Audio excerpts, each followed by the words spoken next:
Good morning. Welcome to the WFRN Morning Show. We are Doug and Cody on this Friday morning. Here we go. Only 2 days left in June. When we come back, we're going to be in full July 4th Independence Day gear because that's going to be next Wednesday. So it's going to be an exciting weekend, a hot weekend in store for us. But we've got a special guest here. We do. You know, it always confuses me, Cody, when July 4th is on a Wednesday because I'm not really sure which weekend it goes with. But it always clarifies things for me when our good friend Trisha Lightfoot drops by with Triple P. Good morning, Trisha. Good morning. Thank you for coming by. Glad to be here. How's your summer going as a mom? Your kids are in what they call the golden months. I'm sure. What I always thought of as the golden months.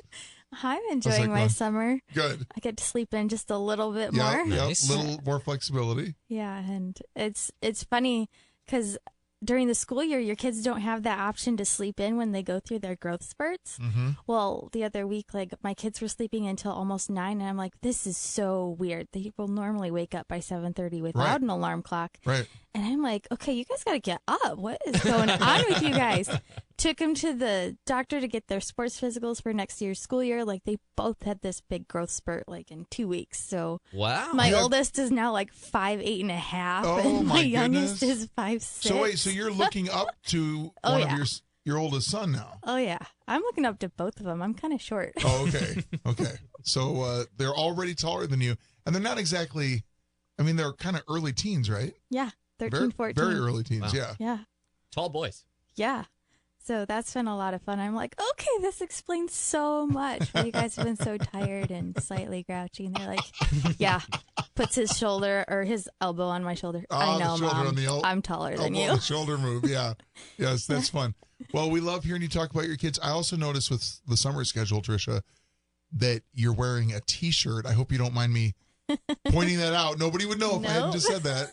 But it's summertime. It's summer, yeah. And I love your shirt. I'm reminded that you go to a really great church family. Yeah, so Yeah, cool. I love it. I've got 2 River T-shirts now, so whenever I can find those and it's a nice hot day, I'm like, okay, it's casual T-shirt day. River works. Life Community Church. And people were wondering, what river church is it? It's the one here in Elkhart. Yeah. So if Yeah. someone's looking for a church, Yeah, come join us. I know come check you've us had a out. wonderful experience Mhm. there. I've been there for 14 years now. Wow. And I have no interest in changing. Very cool. Very good stuff. Well, we have no interest in changing the focus of Friday mornings at this time every week. There's always good insights on help with parenting. And Cody and I think like everyone else, we're just like, oh, that's really good. Oh, we're really good. Glad Trisha came in. So what is this morning's topic? Today we're going to talk about manners because we're at home. So I shouldn't say we're at home, but we have more opportunity with our kids in the summer to really plow through a specific topic. And I think during the summer, manners is a really easy one to conquer. When you say manners, just for clarity, you're not talking about English country estates in a Jane Austen novel. Not those kind of manners. That didn't even pop in my head. The coffee's that's a no. kicking in. That's a no. But etiquette. Yeah. Yes. And as parents, we get As to if anybody decide wondered what you meant. Sorry. what manners are with our family. Because you mentioned etiquette. Etiquette has changed. There's that whole book on etiquette. But Emily Post. Yeah. She was the go-to for Yeah. when I was a kid. Yeah. So do you want all of those etiquette mannerisms to be standard in your house or not? Right. Which ones are you going to pick and choose? That's a great point. What are you going to go with? Because there are some that we all agree on. Mm-hmm. But then there's the gray areas. Right. How So- far do you go with manners? Yeah. And again, that's up to the parent. It's we have that freedom. We have that right. What's the standard going to be in our household? Yeah. And what's Okay. the standard going to be when you go out in public? Mm.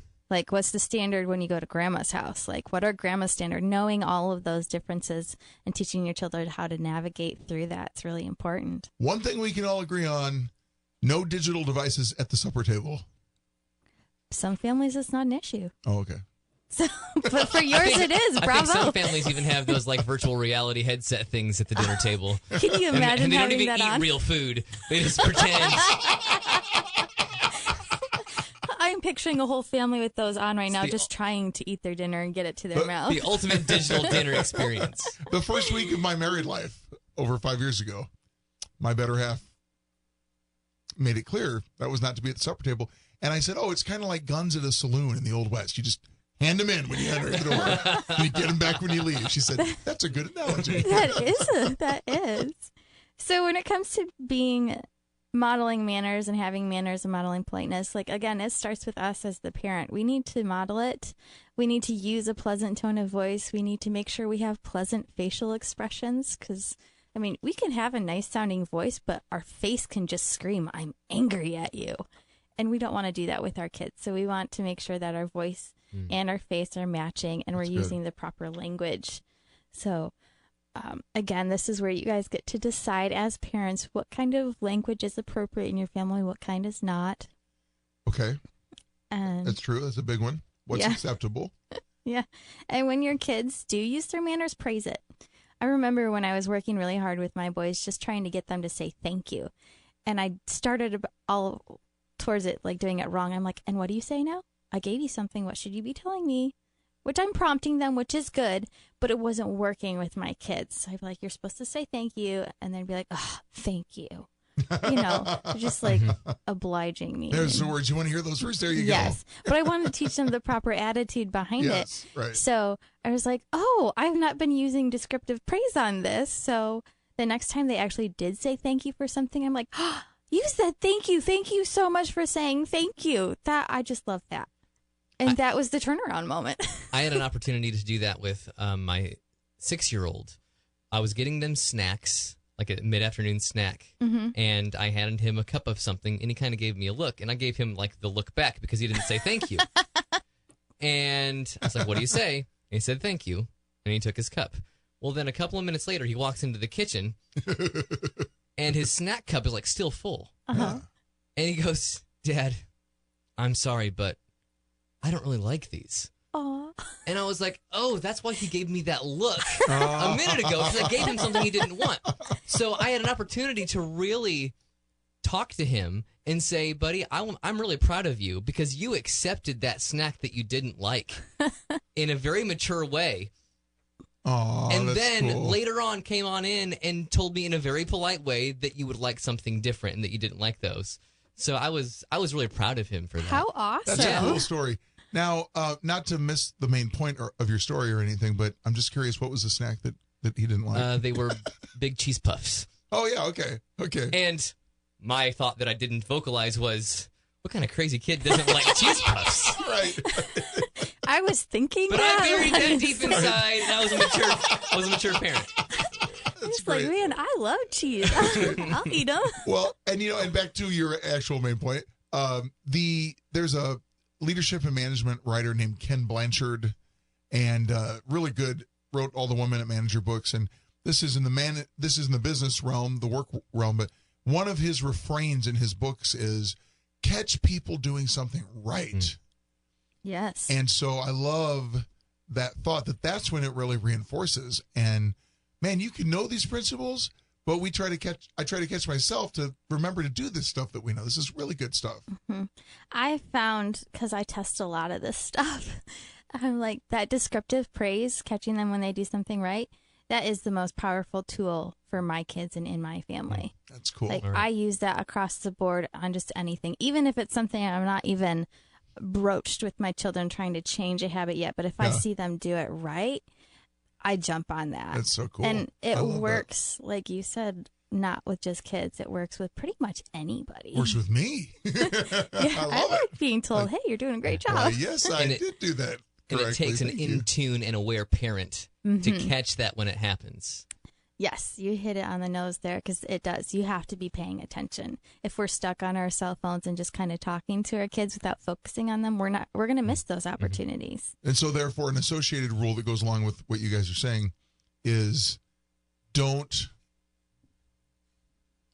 try to think about this stuff until your second cup of coffee. Because you need to be alert. You need to observe, think about what you're doing. So get focused for the day, then get into that. So, okay, good stuff. Good stuff. Yeah. On now, what else on manners? We're trying to, if you're just joining us, Trisha Lightfoot with Triple P with Trisha, talking about encouraging politeness and good manners. Great topics. And I know there's always events that back up what you're talking about, live events. What's going on with that? Well, Just as a quick encouragement, like teaching your kids manners, they're not going to get it right away. That's okay. But, stick to your plan as a parent. So don't give in to their whines. Just stay calm. Keep training them. Keep teaching them. And eventually, you want to be the stronger-willed parent because you want to win this battle when they're younger. Stay calm and teach on. Yes. Can see the T-shirt. Get a T-shirt on that one, yes. Yeah. So just stick with it, and eventually your kids will comply. Good. So that's good. But That's yes, good stuff. just like you said, we have several events coming up this summer. And the next two are July 9th. It's on Monday evening. So we're going to have one event in Elkhart at the First Presbyterian Church called Raising Confident, Competent Children. And this talks about the core skills that kids need, like manners, showing respect, having healthy self-esteem, and several other ones. And then there's a dealing with disobedience happening in Goshen at Pleasant View Community Church, or Pleasant View Church. Okay. Also that same day. And these events are always free. It's just come. Yep. And don't worry about a cost. There's no cost. Triple P of Elkhart County just wants to bless parents and bless families. And so we encourage you to avail yourself, I think that's the right word, of these free events. Yeah. So if you want to come to seminars, they're really broad. Like, we're going to talk about a lot of different things in a real short amount of time. Just like, hey, here's some teasers. Like, do you need just like this little bit of help? Is this going to work for you? Maybe it's not. And then if you can come to a seminar, Monday, this past week, there was a mom who came.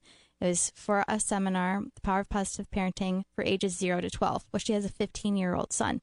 No big deal. She still walked away with some really helpful stuff. And the seminar didn't meet all of her needs. So I was able to talk with her and get her connected with what she did want. Awesome. Because we do have some teen events coming up in the fall. Oh, good. And then again, other people came in. We have a lot of foster parents who come in, and they always seem to walk away with a little bit of something as well. So that's when, if you need a little bit more, the discussion groups are really great. So say your kids are really pretty good and you think they're great kids, you're just struggling with this one thing, like bedtime.